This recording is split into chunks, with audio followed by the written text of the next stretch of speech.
so much for your time. We understand how hard it is to make time for something. My pleasure. My pleasure.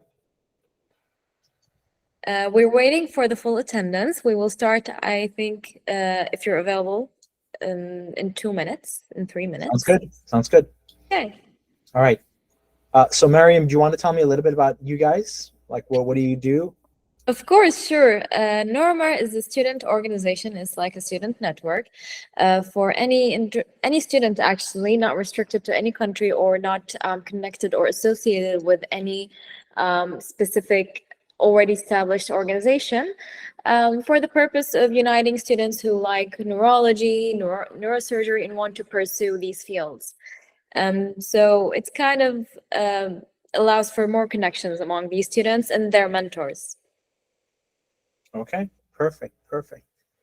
And what does Neuro stand for? Well, actually, Norma, I believe it would be better to ask our president. I think she's attending here. I don't know if she's available to answer right now. But Norma is the kind of stem cell, I believe, not the stem cell, but the embryonic cell. Fatima, please feel free to correct me if I'm wrong with what I said. Yeah. No worries, no worries. That's fine. And who is Evan Ecker? Evan Ecker is actually one of my classmates who was attending the meeting with us. These are all medical students. I'm a huge fan of Salvador Dali. That's awesome. Yeah. Hi, Fatima. Doctor, thanks for joining us and thanks for giving us the opportunity to talk to you. It's an honor. My pleasure. So, you asked. Ari was starting to tell me, explain to me the origin of Neuro, where that came, how you came up with that name. Well, Neuro, as you know, the basic name, and mer means uniting, synthesizing. Oh, yeah. Okay. Mer is the Latin word for synthesizing. So it's synthesizing the lovers of neuroscience. Beautiful, beautiful, very smart. All right. Well, I'm happy to start anytime you guys are ready. Sure. We can start, I believe, in 1 minute maybe, because I sent the link to, again, maybe due to the delay, they might have... No worries. Take your time. I apologize for the delay. No, of course, doctor. It's no problem. We are honored to have you, as Fatma said. Thank you so much. Thank you. Hey, let me show you guys this. Check out this. This is a stent. I don't know if you guys can see it, but it's a stent that... It's visible, yeah. We can see it, I believe. It's awesome. There. So this is a venous stent, a stent that you can actually place on the carotid artery or in the vein to open up the vein in case of idiopathic intracranial hypertension.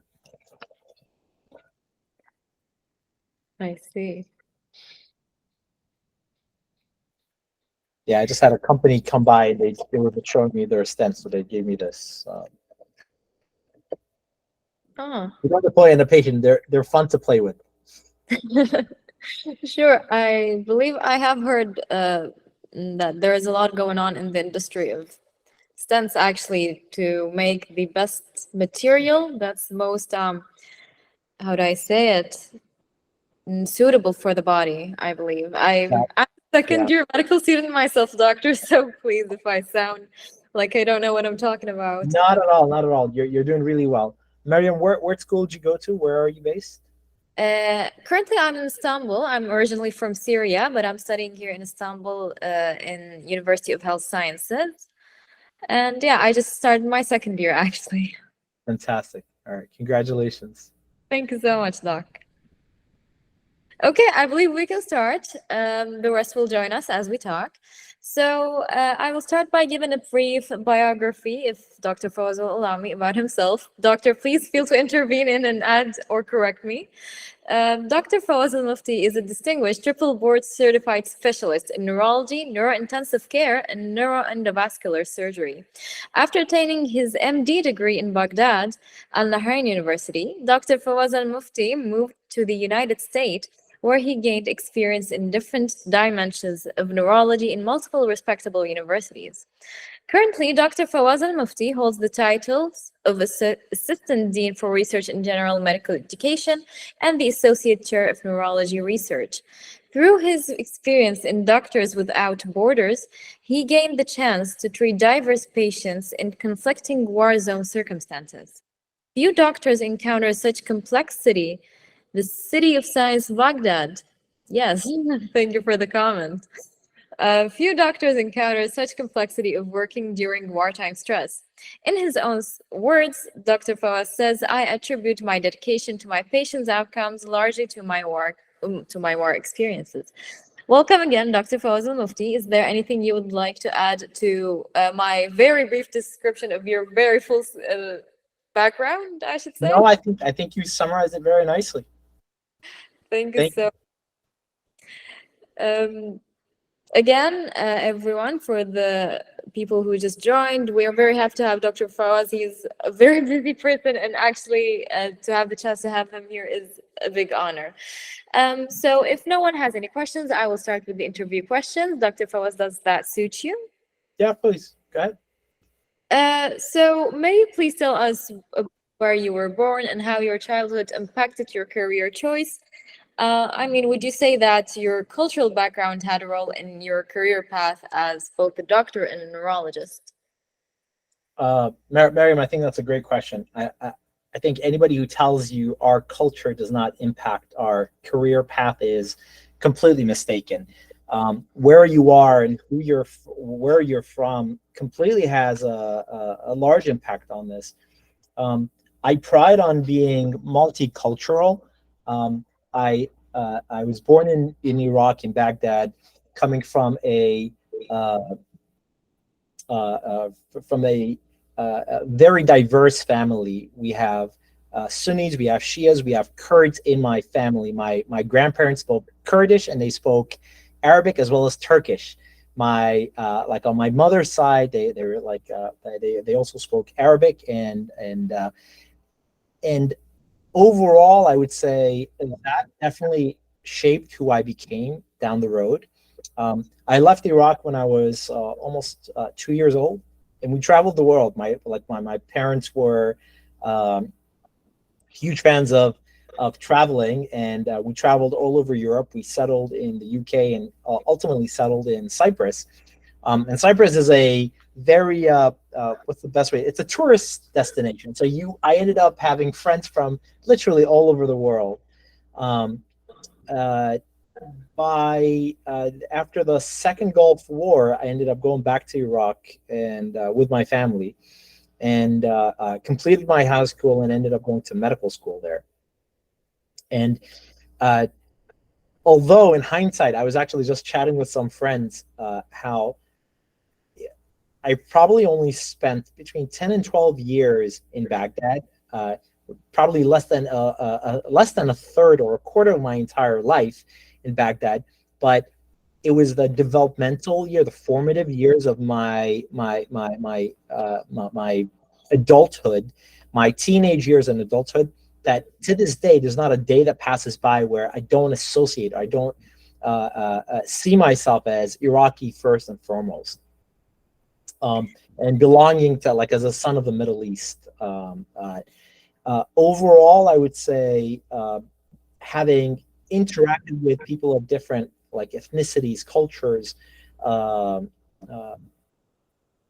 having survived a number of wars. We left shortly after the Iraq-Iran war and came back thinking there are not going to be any more wars. And shockingly, there were so many more wars and so much devastation. But I was truly honored to have been able to help serve my country when I was after graduating from medical school. I'll never forget, like some of my partners, they were like, "Boss, you're going to be the first one to leave Iraq after graduating medical school." I was the last person to leave. Everybody left, and I was one of the last, truly the last few people that stayed in the country. Like this is like at the peak of the Civil War, like around 2009.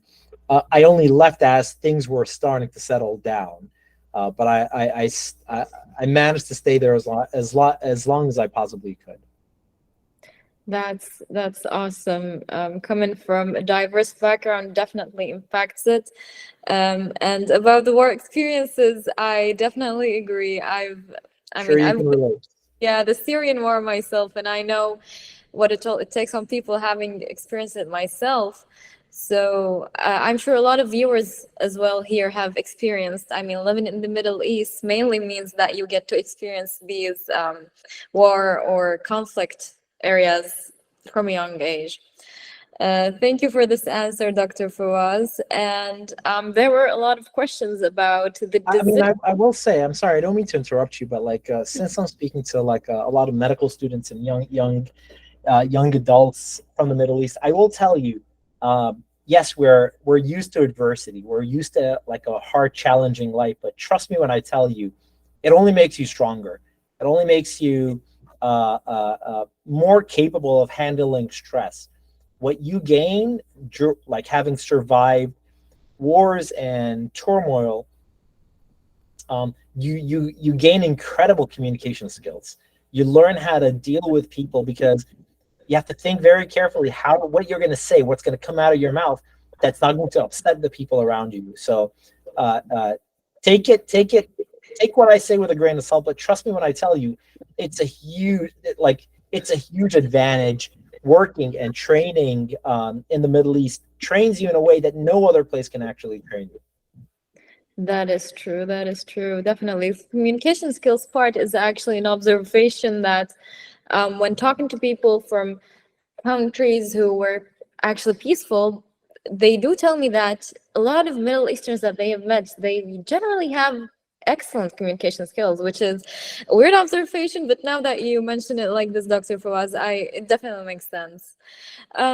We had a lot of questions actually regarding a very great point you touched on, which is leaving the country. So when did you decide to leave your country, and what was the decision-making process like, especially considering the competitiveness? And from what I understood, that you left the country, like you were one of the last people who left it, which means you definitely had a sort of an attachment to your country. And so that would be our abstract or emotional part of the question, I should say, the thinking process. And a lot of people connected this idea to questions regarding acquiring letters of recommendation and US clinical experience opportunities. So I would love to hear your opinion about that. Yeah, no, I think that those are good questions. I will say, so I see myself as I'm very attached to like I grew to become very attached to Iraq, and attached to the people. When in 2003, when the war happened, it was shocking how many people, like, sadly ended up leaving the hospital, abandoning the hospital, and the entire hospital, like one of the largest hospitals in probably one of the largest hospitals in the Middle East, was cared for by junior doctors, like literally PGY twos, like interns and uh, very junior doctors caring for like civilians of like the war. Nobody trained us for this. Nobody prepared us for this. We're literally opening up textbooks and looking up how do you manage search and how do you perform certain procedures, trying our best to save people's lives. Um, Situation, as you can imagine, and you guys, many of you are probably too young to remember, but at some point things got much worse. Um, uh, but by 2008, I felt like things were slowly getting better. And 2009 is when I decided, I was like, okay, so things are settling down. People are moving ahead with their careers. I did not feel like it was the right environment for me, unfortunately, at the time to continue and pursue my postgraduate training.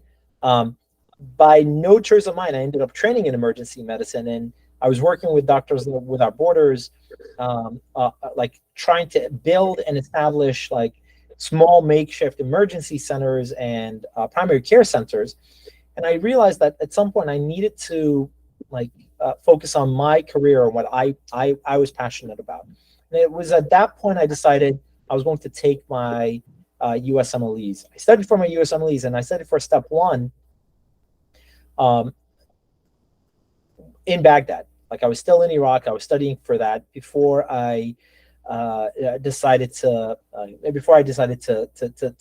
move and immigrate to the United States. I realized, I will say, while it's extremely tempting to say, "Oh, my goal is to get there first," once you get here, if you get to the United States and you haven't completed your USMLEs, I will tell you, I'm not saying that my way is the only way to do this, but it was very, very hard for my colleagues who came over here and then decided to study here to actually find time to go. I mean, life is expensive, life is challenging. To essentially find a job, pay your bills, and at the same time study, it was very, very hard. I felt like it was a little bit easier and more straightforward for me to get to the United States, where I had already completed my US only step one, probably started studying to some extent of step two. If I recall correctly, I think I landed on, I think it was like end of August. I took my US only step two, the CK at the time, like 4 days later. And I took the CS like probably like 2 weeks later. I didn't get a chance to submit my application until much, much later. I did use letters of recommendation I had gotten from Iraq, and they worked really well. I had literally a big fat 0 letters of recommendation from anyone in the United States. Not saying that things today are the same as they were like when I first moved here. That being said, ultimately the letters do help to some extent. They help any of the readers figure out like, okay, so this person can communicate, understands the system over here. But overall, I don't think it's not the end if you don't have letters of recommendation from the United States. At the same time, I will say, like, I have lots of medical students from all over the world reaching out to me and currently working with me on some research projects.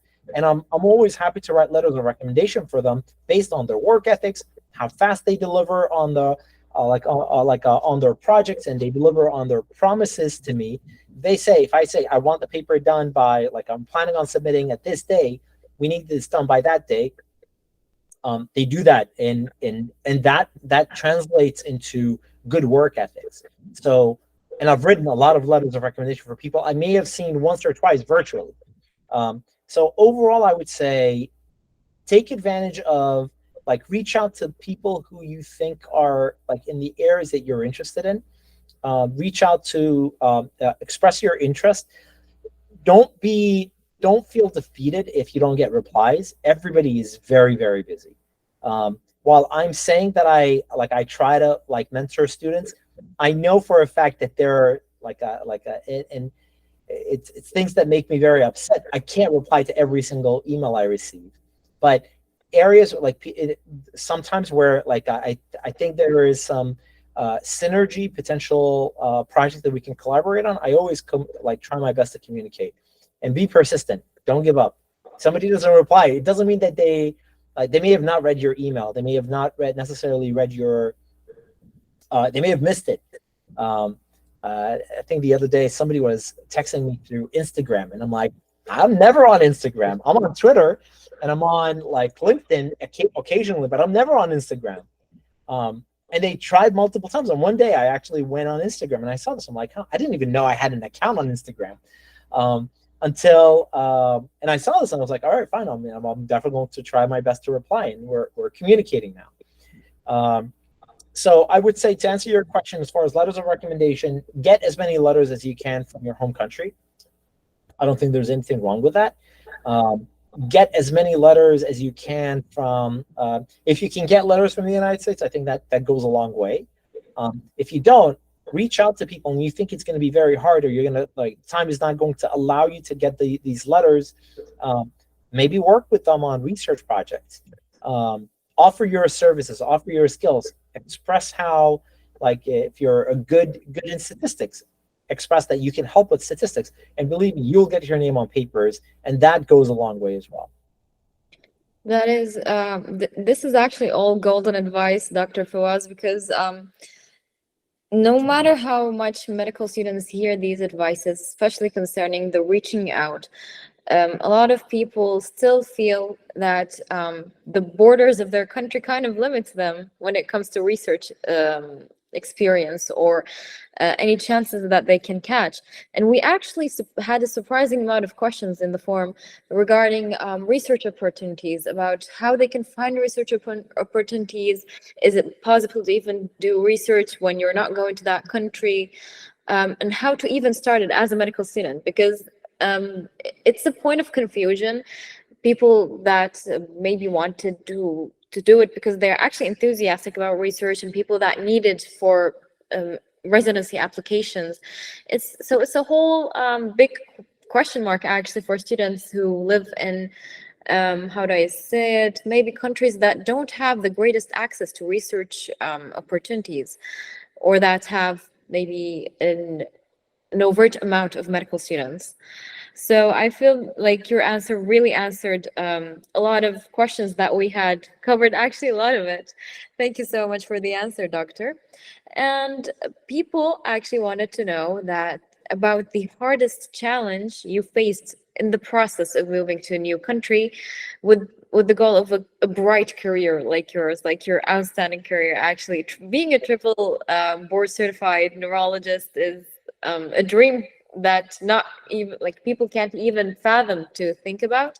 So what turned to be an unexpected challenge relating to the fact that you moved to a new country to do this?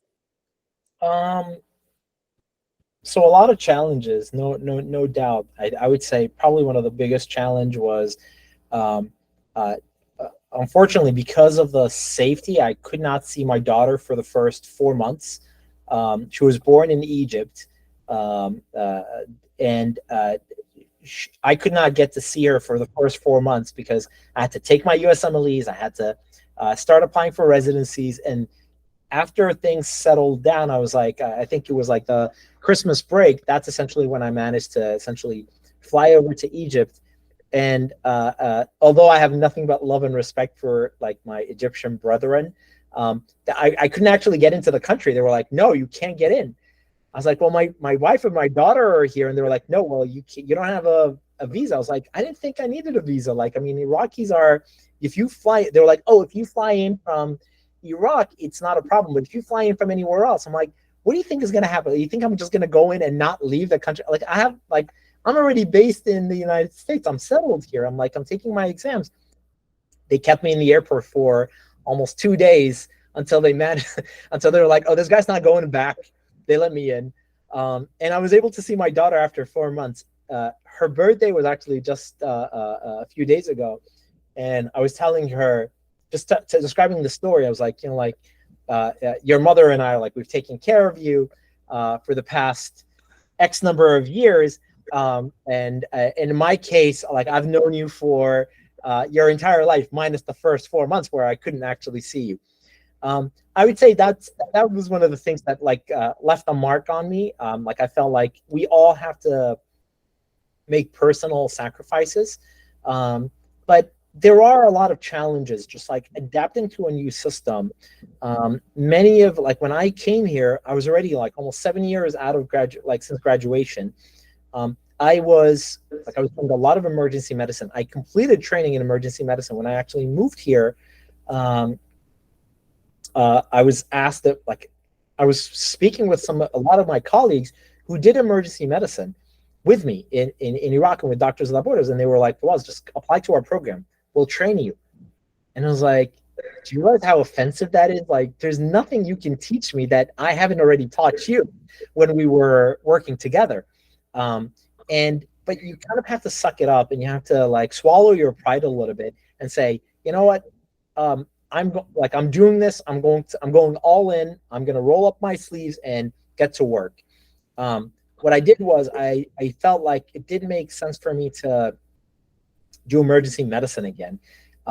There's I felt like life's too short to waste doing the exact same thing, so I wanted to do something new. And I did, since I didn't know anything about neurology, I was like, I'm gonna learn, like I'm gonna master neurology. So I did neurology, and after neurology, and again, it was very hard to learn.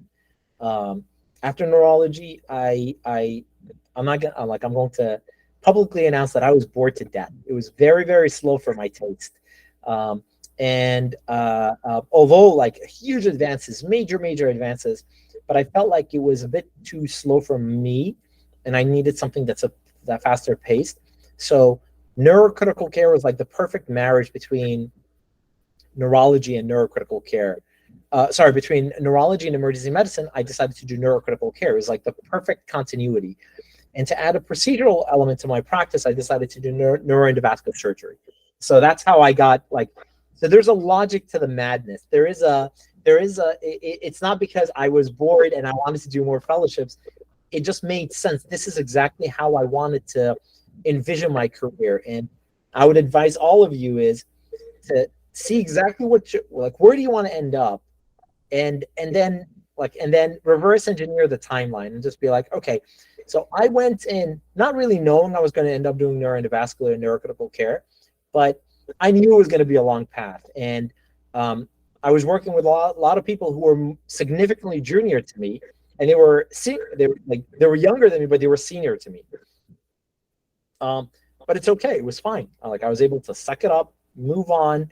I took it on the chin, and you have to learn to roll with the punches. Life is not easy, but I would strongly recommend that just be patient. Patience is a virtue for sure. Definitely. Again, this is awesome advice to everyone here, especially Dr. Fawaz. I believe you know our generation. Our generation prefers fast results actually over everything. So this is actually golden advice for our generation to listen to. Also, Dr. Fawaz, I'm so sorry. Happy birthday to your daughter, as it was days ago. About Egypt, yes, we actually had a similar experience. I've been in Egypt before when I was 10, and my dad, same thing actually. Very funny when I just heard it again. The emotions there do kind of fill you up. It's a tense situation, to be honest. So I'm so sorry you had to experience that. I mean, you know what? Don't be sorry. Quite the contrary. It made me stronger. Like it made me more resilient. And for what it's worth, I became actually really good friends with immigration officers in Egypt. Like they would actually go get me food. They were like so nice, and to this day I mentor and I help. I never turn like any of the Egyptian medical students down, because I have a very they allowed my daughter to be born in a place that was relatively safe. So they gave us safe haven, and I have nothing but huge respect for Egypt as a country and as a people. I can only agree with you. Honestly, Egyptian people are very, very friendly overall. This is the impression that everyone gets when they go there, when the impression I have of them. With that being said, I don't want to actually keep you much longer because I know your time, so I'm going to move on to the next question, Doctor.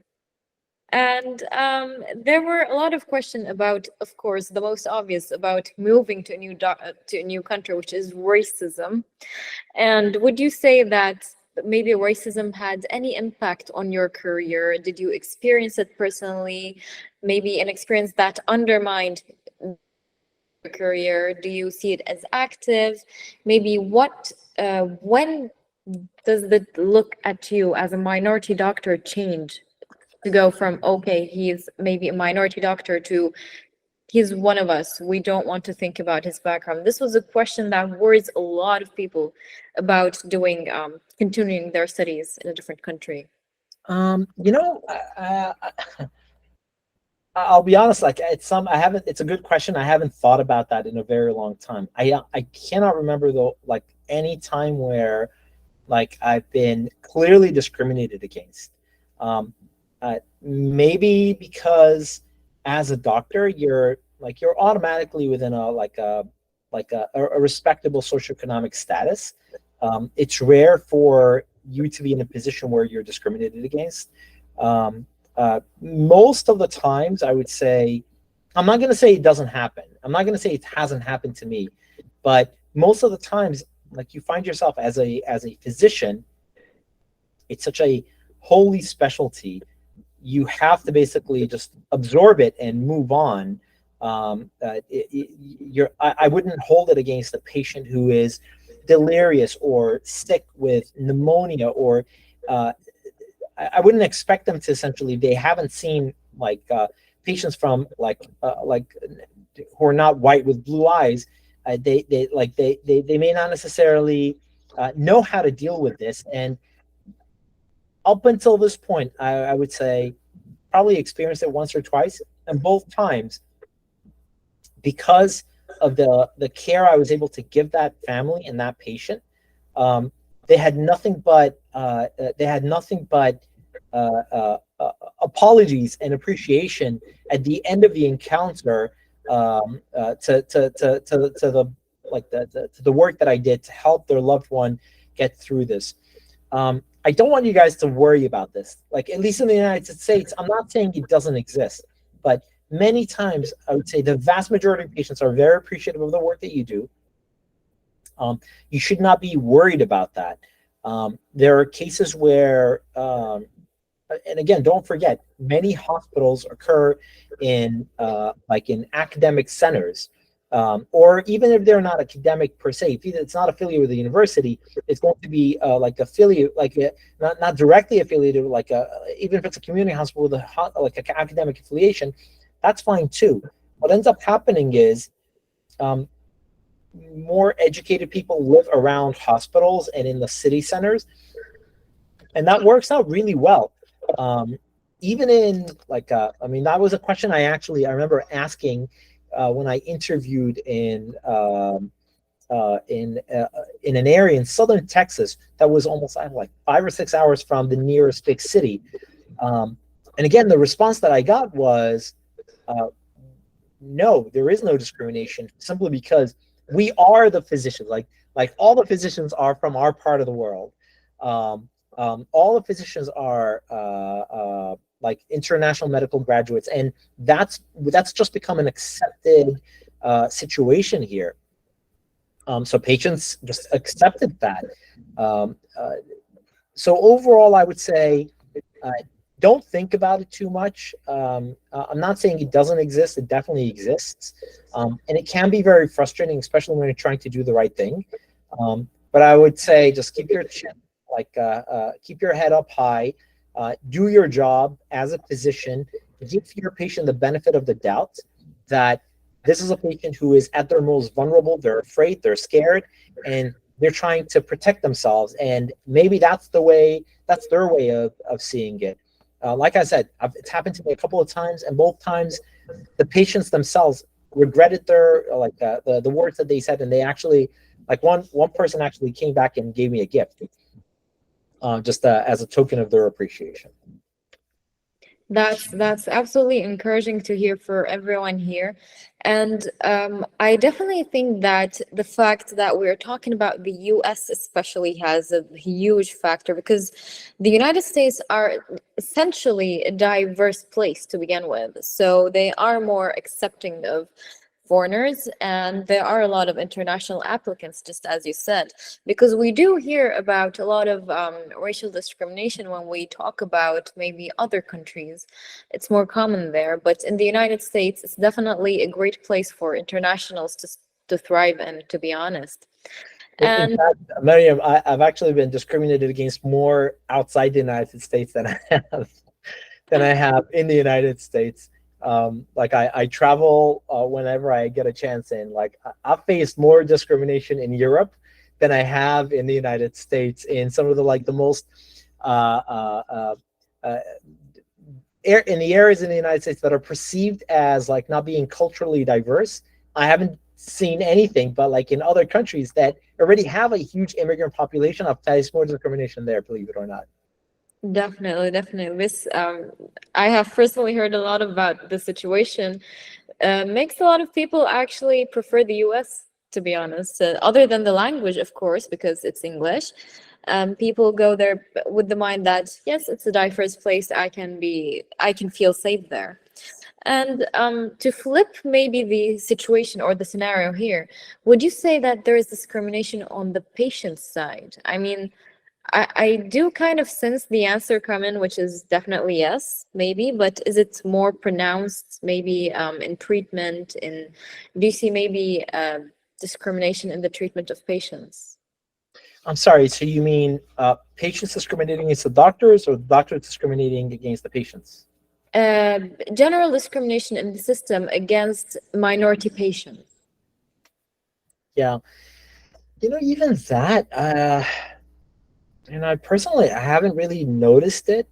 Um, Maybe I'm naive and I'm blind to it, but I honestly don't see it. Uh, I will say, like I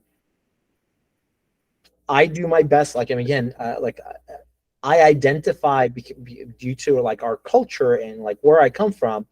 Uh, like I identify with uh, uh, like people from the Middle East and India and Southeast Asia and South America. I don't see like it like I identify as one of them. So I personally don't see that as an issue. Are there others who discriminate against them? Like it's very possible. But again, for the most part, I think in the United States, it's a very well structured, well regimented health system that it very rarely happens. Like ultimately, you have a protocol, you follow the protocol. You're not going to withhold treatment based on a particular like a patient based on the color of their skin. I've definitely not seen that. Now, is there a perception on behalf of the patients that they are being discriminated against? It's possible, and I don't want to belittle that. I think it does exist, but luckily, when I've been a patient, I haven't had sensed this, and as a physician, I also haven't sensed it. That's I'm not the best person to speak about this. I've primarily worked in large academic centers, and many of my partners have always been culturally sensitive, and they've taken care of either diverse patient populations, and many of their coworkers, their co-physicians and co-residents are also from diverse backgrounds, so they become acclimated to work. They just become more culturally accepting. Um, um, Again, I'm not I don't want to say that this is the situation everywhere, but at least that's been my experience. that's again awesome to hear actually because at NORMER, at the Minorities in Neurology and Neurosurgery Committee, our target is to find there if there exists any sort of discrimination against minority patients, and if doctors tell us that yes, they have experienced that or they have observed that, is maybe if there is in any way help that we can offer to that's in the situation we as medical students, if we can kind of raise awareness about the situation. But it's actually awesome to hear you say this, Dr. Fawaz, that there hasn't been maybe a discrimination that you have observed. And I would actually like to pull the conversation to more scientific side. So um, are there any maybe specific neurological diseases or neurodivergences that you have observed to be more prevalent among minority patients? And maybe if you have any comment about that, I would love to hear it. I mean, so I've uh, not to talk like not like if I may just expand the discussion beyond minorities, minority patients. I basically have dedicated my career to researching special populations. I'm just going to call them special, whether they're minority due to their race, minority due to their gender, whether it's due to underlying medical conditions. I've always sensed that like there is some degree of discrimination. So in my work doing I treat ruptured cerebral aneurysms and I coil them. I use minimally invasive approaches and techniques. What I do is, and I do mechanical thrombectomy. If a patient's having a stroke, we'll try to open up the blood vessel and restore blood flow to the brain. I'll never forget, I had a case where there was a patient who had severe autism, and that patient was significantly impaired, was nonverbal, but was able to essentially watch TV and watch cartoons all day. So when I did the thrombectomy on that patient at 2 a.m. in the morning, the next day, there were discussions with regards to, well, what's this patient's quality of life? Like, why did you consider doing the thrombectomy on this patient? And I'm like, I mean, speaking with the patient's family, I thought they were appropriate candidates. They were relatively young. They had a blockage in the brain, so why not open up the blockage? Yes, they were dependent on their parents for their activities of daily living, but why not give them a chance and bring them back to that baseline? That baseline was acceptable to them, to the patient, and acceptable to their parents. And that, when I was asked that question, it basically resonated with me, and I kept thinking about this, and I'm like, I think I'd like to study this. So we published a paper looking at mechanical thrombectomy in individuals with developmental disabilities. And I wanted to see, is there discrimination against them? And I hate to say it, but there is. You're significantly less likely to receive an intervention if you are developmentally disabled. And ever since then, I started looking at, like, are you less likely to receive treatment if you're Black? Are you less likely to receive treatment if you have dementia? Are pregnant patients less likely to receive treatment? So I've dedicated my entire career today to studying, I'm not going to call it discrimination, but disparities in offering treatment based on your underlying special status. So a lot of my work is on stroke in special populations, whether it's hemorrhagic stroke or ischemic stroke. And I don't doubt, I'm under no illusion that it doesn't exist. It definitely exists on a larger scale, but it tends to be, luckily, it tends to be rare. That is a very interesting answer, especially for me regarding the pregnant women and their likelihood of getting treatment, because I remember asking this question again, and I got this interesting answer, and there are a lot of articles about it, which is regarding the countries that take a lot of immigrants, that immigrants are more likely to experience migraines and how to say it, emotionally associated neurological disorders, if that's an applicable term. So there definitely exists a difference in minority patient or special category patient profile, clinical presentation, and maybe what we call the normal. I don't know if that's the correct word, maybe the prevalent society in that certain country. There is definitely a difference. And we were actually, in Norma, we were wanting to do research about this concerning the differences in treatment and approaches in neurological diseases in minorities and other and other discriminated populations. So actually, there was this interesting question regarding AI technology. So, Dr. Fawaz, you've been in this maybe in this field for a long time, and you've definitely seen huge development in terms of technology, especially incorporated into interventions. So, how does the emerging AI technology affect neuroscience and your interventions? And do you think that physicians are able to integrate it, or what would you say about this? I think that's a great question. I think the field is very rapidly evolving, very rapidly improving. I see AI empowering us and strengthening us and allowing us to treat more patients. A very simple example is something we use almost every day,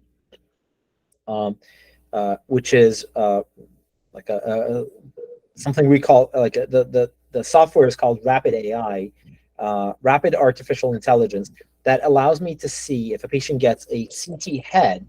It's going to tell me immediately what is the likelihood that this patient has, like the degree of the stroke, how large a stroke is, even though to the naked eye it may not necessarily be very obvious. The CT perfusion, how much tissue is already dead and how much tissue is salvageable still. This is a readily available like example of artificial intelligence that has made our lives so much easier and streamlined the process of that allows us to essentially perform and offer a lot of procedures to patients who normally would not have received these procedures. From a futuristic perspective, maybe not so futuristic perspective, some of my colleagues are now implanting devices in the brain, and I'm not talking about what's it called, Elon Musk's Neuralink. I'm talking about, because that I don't know where that's going to go, but I know for a fact that people are now implanting stentrodes. They're stents and electrodes that are connected to pacemakers in the superior sagittal sinus. They're implanted through endovascular means, through the wrist or through the groin, through like a vein, or through the internal jugular vein. And that is the advantage of that is it's positioned exactly in the middle of the brain. It picks up brain waves, and for a period of time, it's only identifying, trying to understand using AI and machine learning, trying to understand the different commands that you're giving it. And over time, you're able to turn the computer on, type an email, an entire email, just by thinking about this. One of my good friends and colleagues, his name is Dr. Tom Oxley. He spearheaded the Stentrode through his company called Synchron. And he's a neurologist. He's an interventional neurologist, and there's currently a random, sorry, not a randomized controlled trial, but there's a trial called the Command Trial where they're actively enrolling patients doing this. This is so successful, and he's so confident in this that he implanted this in the patient and gave his own personal Twitter account to that patient with ALS, who is unable to speak, unable to communicate, and that patient was able to speak to the entire world. So if you get a chance, either go to my LinkedIn, my Twitter account, and you'll find Tom Oxley, or if you can't, or just go to him directly, and you'll be able to see exactly what, like how, I think it was like maybe a year and a half ago or 2 years ago, where he actually gave access to the entire account for 30 minutes to his patient. And that patient was able to answer all questions from regular people and other physicians. For all of you interested in, like all of you numerites interested in neurosciences, the future is very bright. And it's just a matter of time, like where, yes, your neurology may seem like it's very slow, but the advances are incredible from a stroke perspective, from a movement disorder perspective, from a headache and migraine perspective. Things are, it's a very bright field, and I highly, highly recommend it. You're doing the right thing by focusing on this field. Thank you so much, Dr. Fawaz. Actually, you really shed a good light on the perspective regarding the AI incorporation, especially with all that we hear about. Just like you said, Neuralink, and I believe the other company was Kernel, if I'm mistaken. Also, yeah, Synchron. Yeah, and the DBS in Parkinson's and depression, the applications just seem to be evolving with magical speed, to be honest. When we're trying to keep up with it, it's a lot of development, and I hope that all of our viewers are actually ready to contribute in the future, would be willing to contribute to this amazing field. Dr. Fawaz, I have held you for so long right now, and I would like to sum up our amazing conversation with maybe the singular most important advice you would like to give all of our viewers and anyone who wants to follow your path? What I would say is, listen, life is tough. It's full of adversities, and you need to convert these adversities into think of these adversities as challenges and blessings. Every challenge I've had in life, I'm not saying this because I will say, like, if a friend of mine, if I heard someone say this to me, I'd be like, oh my God, I want you to listen to the world's smallest violin. But truly, I mean this from my heart. Every challenge you face will only make you stronger. Don't give up. If you're focused on a dream, just pursue that dream, even if it sounds crazy to some people. That's fine. It may take a little bit longer, but ultimately, I've had colleagues who come over and they're like, we want to do neurosurgery. We want to do neuroendovascular surgery. We want to do plastic surgery. Some of the most complex cardiology, some of the more competitive specialties. And I've always said, yeah, go for it. Why not? Why wouldn't you? I've personally tried my best to help people, but in some areas where I can't, they found people who are able to help them and support them. And yes, it may take a little bit longer, but ultimately everybody will be able to achieve their dreams. So I wish you all the best. I'm confident that you'll be able to achieve your dreams. Feel free to reach out to me. I'm always available. I apologize in advance if I'm not going to be able to respond to everyone, but I promise you, I will do my best to set you guys up, at least put you on the right track.